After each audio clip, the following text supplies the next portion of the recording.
Bienvenue sur Péripéties mais pas que, en direct de Spike Séduction. 2. Être culotté ou l'art de connaître sa valeur.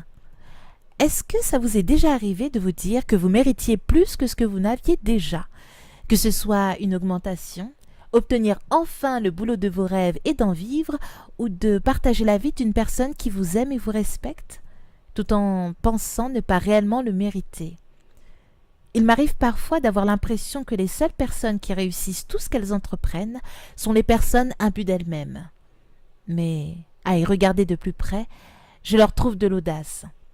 Pourquoi ? Eh bien, parce qu'elles osent franchir la barrière de la fausse humilité, en se donnant cette liberté qu'ont les enfants ou les animaux de ne pas s'embarrasser des politesses protocolaires, de faire passer leur propre bien-être avant celui des autres, et de se servir sans demander la permission ni l'approbation de qui que ce soit.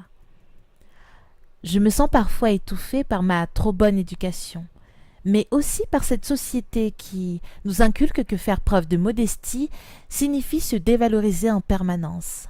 Cette même société qui m'empêche d'exprimer tout haut mes aspirations, mes rêves et mes réussites au risque de passer pour vantarde ou pire, ambitieuse. Je refuse d'être soumise et me sentir comme le dindon de la farce. L'image est parfaite. Une dinde grassouillette et pleine de vie gambade gaiement dans une verte prairie. Jusqu'au jour où on l'enferme dans une usine. D'abord apeurée, elle finit par se faire à cette nouvelle vie. Du matin au soir, on lui sert des graines et, même si elle ne voit plus la lumière du jour, elle n'a plus besoin de lutter pour sa survie. Peu à peu, elle arrête de réfléchir et devient un zombie. Et un soir, sans crier gare, on vient la chercher. Avant qu'elle ne puisse comprendre ce qu'il se passe, la voilà tête coupée, quick, déplumée, de la farce plein l'anus et prête à être mangée. Je n'ai plus envie d'être une dinde. Déjà parce que je n'ai jamais aimé me faire prendre par derrière, et ensuite parce que je réfléchis mieux lorsque j'ai toute ma tête. Quand j'étais petite, je gambadais gaiement dans les vertes prairies de mon imagination.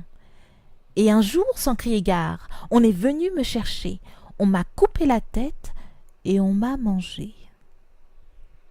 En couchant sur le papier mon voyage à la recherche de mon moi véritable, je prends la décision d'assumer mon égo-trip, afin de connaître ma valeur et ne jamais laisser qui que ce soit, même pas moi-même, me rabaisser sans mon consentement.